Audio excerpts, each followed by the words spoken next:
Napahiya na naman si Ngagba mga kababayan sa madlang people. Oh, at muli na naman niyang natikman ang hagupit ng mga nasusuklam na taong bayan. Akalain niyo mga kababayan, bagamat maraming tao dyan sa kanilang programa mga kababayan sa Bagoong Pilipinas ang dumalo, ay para namang mga namatayan ito.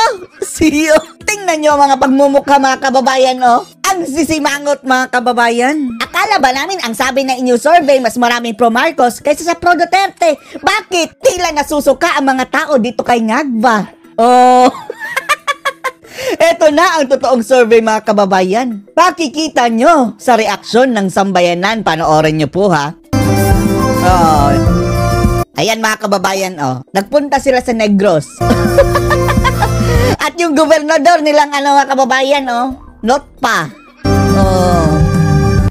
Mayong hap. Tingnan nyo mga itsura, oh. Wala talagang nakatawa mga kababayan. Mayong hapon. Oh. Mas mabuti pa itong kanilang gobernador mga kababayan, nag-cheer pa ang mga tao.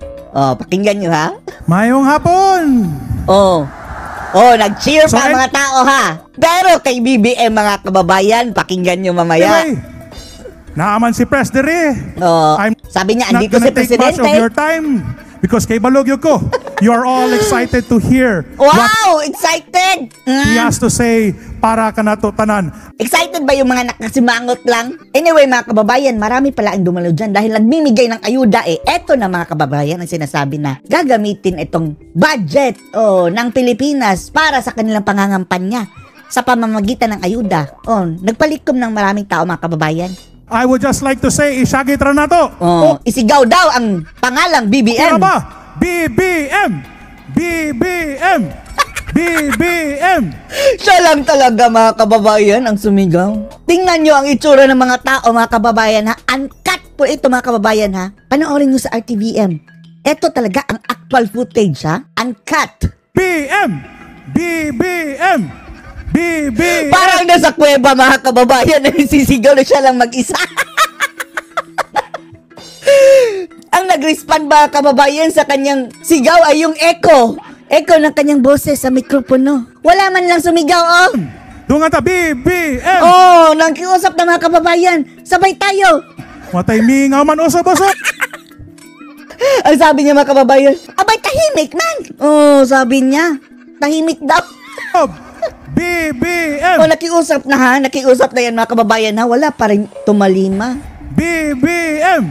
BBM! Oh, ang echo na lang niya mga kababayan. May mga pailan-ilan dahil nakiusap siya, abay tahimik man. Pero tingnan nyo, ang ibang tao mga kababayan nakaganyan pa. Okay. Okay. Kawawa naman si Bangag mga kababayan. Yan ang napalamang Ngagba. Tapos sasabihin nyo na mas maraming pro BBM kaysa sa pro Duterte. Pansinin nyo ang kaibahan mga kababayan kung andyan si Sara Duterte o andyan si PRRD. Hindi magkakamayaw sa kasisigaw ang mga tao mga kababayan kapag Duterte ang nandyan. Kahit nga doon sa Cebu, wala si Sara Duterte. Duterte ang sigaw ng tao. Kahit si Shell Jokno, si Narisa Hontivirus ang nandoon, si Pagpag. Yes, okay na good ta. The Negros Oriental, the entire people of Negros Oriental truly loves you. Truly loves you. Yan ba ang itsura ng love? Pumunta lang yan dyan dahil inayudahan. Magandang hapon po sa inyong lahat. At ako'y natutuwa na... Natutuwa dahil hindi kayo nagsalita. Hindi man lang kayo sumigaw ng BBM. Akala siguro niya mga kababayan, the same pa rin nung panahon ng kampanya na budol pa ang mga tao sa kanya. No! Sinusuka ka ng Ngagba. Kayong lahat ay nandito upang mabigyan namin. Kung pwede lang mga kababayan, magdala ng kamatis, tapunan ng kamatis. Pero hindi pwede yan. Makukulong kayo. Kaya, ang magagawa ng mga tao mga kababayan, isimangot na lang.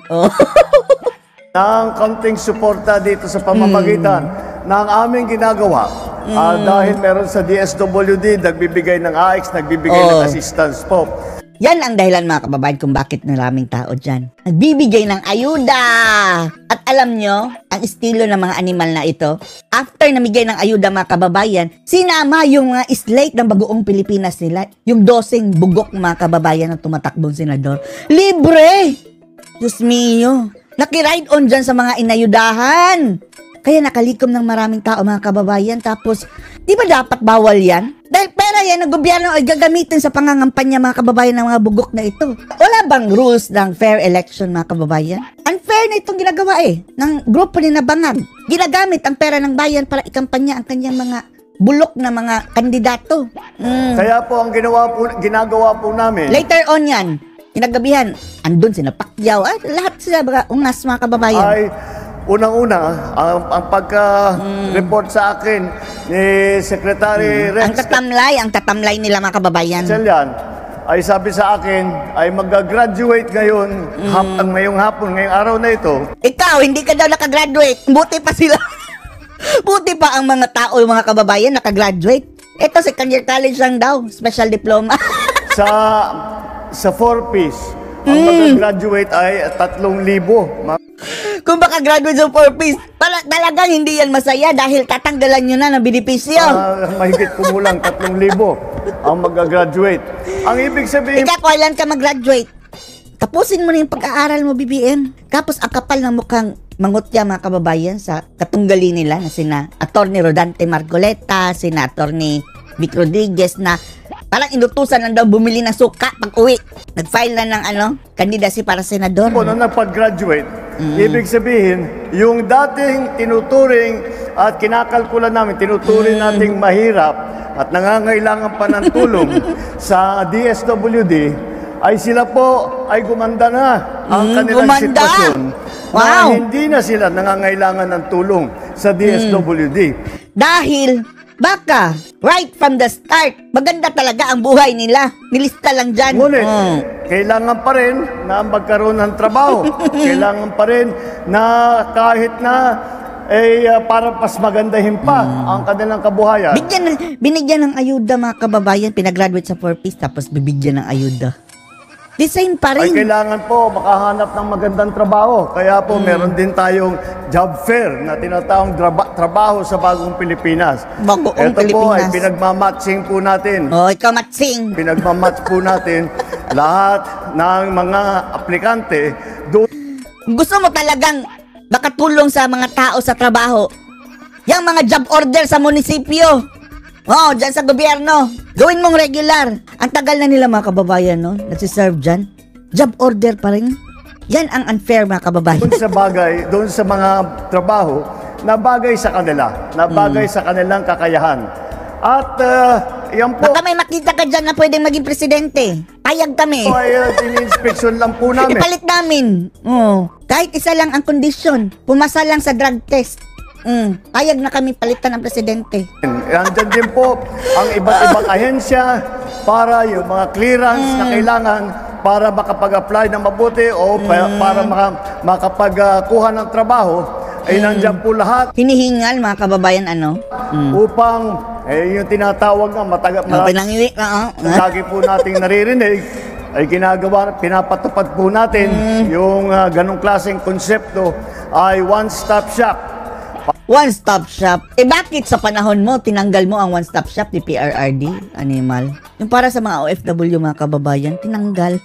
Pagpunta nyo po rito, yung mga bibigyan ng tulong ng AIX, ng DSWD, ay makakakuha. Makikinig pa ba tayo dito sa...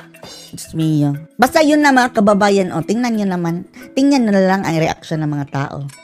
Kitang-kita nyo na ang mensahe kung gaano na nasusuka itong taong bayan dito sa ating presidente, mga kababayan. Anong masasabi nyo dito?